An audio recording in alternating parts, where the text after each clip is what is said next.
દિલ્હી બાદ ગુજરાતમાં પણ ભાજપને ઉજવણી કરવાનો મોટો અવસર મળ્યો છે, કારણ કે સ્થાનિક સ્વરાજની ચૂંટણીના પરિણામો જે અભૂતપૂર્વ અને ઐતિહાસિક છે. ભાજપે 75% જેટલા મત મેળવીને ફરી એકવાર સાબિત કર્યું છે કે ગુજરાત તેનો ગઢ છે. તેની સાથે સીધી ટક્કરમાં કોઈ જ નથી. 68માંથી 62 નગરપાલિકાઓમાં જીતનો પરચમ લહેરાવીને ભાજપે દેખાડ્યું છે કે રાજકારણમાં તેનો સૂર્ય મધ્યાહને તપી રહ્યો છે. તો બીજી તરફ તમામ નગરપાલિકાઓને બાદ કરતા અન્ય જગ્યાએ પણ ભાજપનું જ્વલંત સફળતા મળી છે. સ્થાનિક સ્વરાજમાં ભાજપની પ્રચંડ જીત, વિધાનસભા અને લોકસભાના પરિણામોનું પુનરાવર્તન, ભૂતકાળ બનતી કોંગ્રેસ, આમ આદમી પાર્ટીનો ઉદય. સ્થાનિક સ્વરાજની આ ચૂંટણીના પરિણામોએ ફરી એકવાર સાબિત કર્યું છે કે ગુજરાતમાં ભાજપનો સૂર્ય મધ્યાહને તપી રહ્યો છે. રાજકારણ અને સત્તાનો પાયો ગણાતી સ્થાનિક સ્વરાજની સંસ્થાઓમાં ભાજપે ફરી જબરજસ્ત પ્રદર્શન કર્યું છે. આ વખતે તો ભાજપનું પ્રદર્શન અભૂતપૂર્વ રહ્યું છે. 68 નગરપાલિકાઓમાંથી 62માં એટલે કે 90% પાલિકાઓમાં ભાજપે જીત હાંસલ કરી છે, જ્યારે કોંગ્રેસ એક જ પાલિકા જીતી શકી છે. 2 પાલિકા સમાજવાદી પાર્ટીને અને 2 અપક્ષોને ફાળે ગઈ છે. તાલુકા પંચાયતોમાં પણ ભાજપે મેદાન માર્યું છે. 3 તાલુકા પંચાયતની 78 બેઠકોમાંથી ભાજપને 55, જ્યારે કોંગ્રેસને 17 તેમજ અન્યોને 6 બેઠકો મળી છે. અભૂતપૂર્વ પરિણામો બાદ ભાજપના કાર્યાલય કમલમમાં તહેવાર દેવી ઉજવણી કરાઈ. કાર્યકરો અને નેતાઓએ ગરબા કર્યા, આતિશબાજી કરી, મીઠાઈઓ વહેંચાઈ. પ્રદેશ અધ્યક્ષ પાટીલ અને મુખ્યમંત્રી પણ જીતને વધાવવા કમલમ પહોંચ્યા હતા. આટલી મોટી જીત છતાં પાટીલે કહ્યું કે પરિણામો કલ્પના પ્રમાણેના નથી. તેમના મતે ક્યાંક કચાશ રહી ગઈ છે. તો બીજી તરફ મુખ્યમંત્રી ભૂપેન્દ્ર પટેલે કહ્યું કે હવે પક્ષની જવાબદારી વધી ગઈ છે. અમારી કલ્પના જે હતી એમાં થોડી કચાશ રહી ગઈ. અમે 68માંથી 68 સીટ જીતવા માંગતા હતા, પણ 2 સીટ એ એનસીપીને મળી, 1 સીટ કોંગ્રેસને મળી. એની પાસે ગયા વખતે 13 સીટ હતી, એમાંથી ફક્ત 1 સીટમાં એ બચી શક્યા. એમાં પણ આપની સાથેની સ્પર્ધામાં એ માંડ છેલ્લા રાઉન્ડમાં એ જીતી શક્યા. એ તો એમાં 68માંથી પણ એમનો એકડો નીકળી જાત, પણ એકડો રહી ગયો. આજે ગુજરાતમાં ખૂબ સારી સફળતા સાથે વિજય મેળવ્યો છે, અને આ વિશ્વાસ જાળવી રાખવા માટે ગુજરાત સરકાર, હું અને મારી ટીમ ખૂબ સારી રીતે હજુ વધુ ને વધુ નિષ્ઠાથી વધુ મજબૂતાઈથી કામ કરતા હોય છે.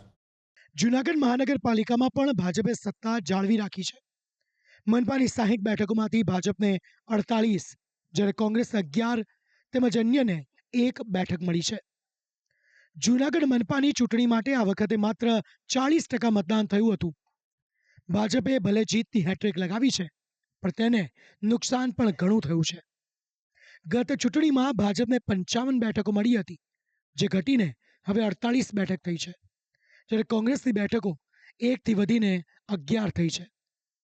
અહીંયા જૂનાગઢ મનપા તો જીતી લીધી, પરંતુ પૂર્વ ડેપ્યુટી મેયર ગિરીશ કોટેચાના પુત્ર જીતી શક્યા નથી. સ્થાનિક સ્વરાજની આ ચૂંટણીમાં ભાજપના પ્રદર્શનથી સૌથી વધુ નુકસાન કોંગ્રેસને થયું છે. ભાજપે કોંગ્રેસ પાસેથી 4 નગરપાલિકાની સત્તા ખૂંચવી લીધી છે. કોંગ્રેસને જ્યાં 2019માં 5 નગરપાલિકાની સત્તા મળી હતી, ત્યાં આ આંકડો હવે ઘટીને 1 રહી ગયો છે. કોંગ્રેસ પાસે હાર સ્વીકારવા સિવાય કોઈ રસ્તો નથી.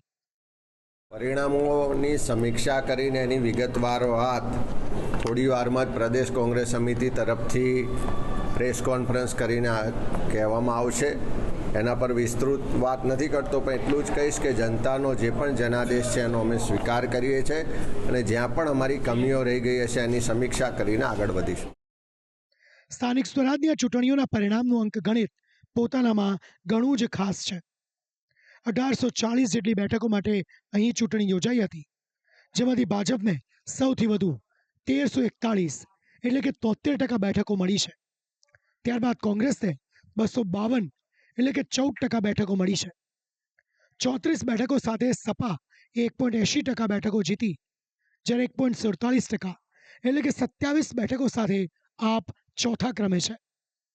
આપના પ્રદર્શન માટે પક્ષના પ્રદેશ પ્રમુખ ઈસુદાન ગઢવીએ સંતોષ વ્યક્ત કર્યો, જોકે તેઓ ભાજપ પર નિશાન સાધવાનું ચૂક્યા નથી.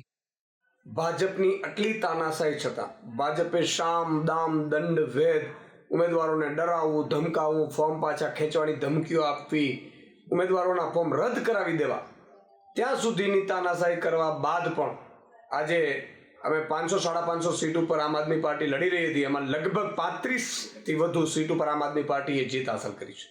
કેટલીક નગરપાલિકાઓ છે એમાં આમ આદમી પાર્ટી વિપક્ષની ભૂમિકામાં છે. કરજણ છે, સલાયા છે, જામજોધપુર છે, માંગરોળ છે. પોરબંદરની કુતિયાણા અને રાણાવાવ નગરપાલિકામાં સત્તા મેળવીને સપાએ સૌને ચોંકાવ્યા. તેની સામે આમ આદમી પાર્ટીનું પ્રદર્શન પણ ઝાંખું પડ્યું છે, જે એક પણ પાલિકા જીતી શકી નથી. આ દરમિયાન 4 નગરપાલિકાઓ એવી પણ છે જ્યાં કોઈને બહુમતી ન મળતા ટાઈ પડી છે. આ પાલિકાઓમાં ખેડા, ડાકોર, માંગરોળ અને બાવળાનો સમાવેશ થાય છે. એક રીતે આ ચૂંટણીઓમાં નવા સમીકરણ પણ રચાયા છે, જો કે ભાજપનો દબદબો કાયમ રહ્યો છે. બ્યુરો રિપોર્ટ, સંદેશ ન્યૂઝ.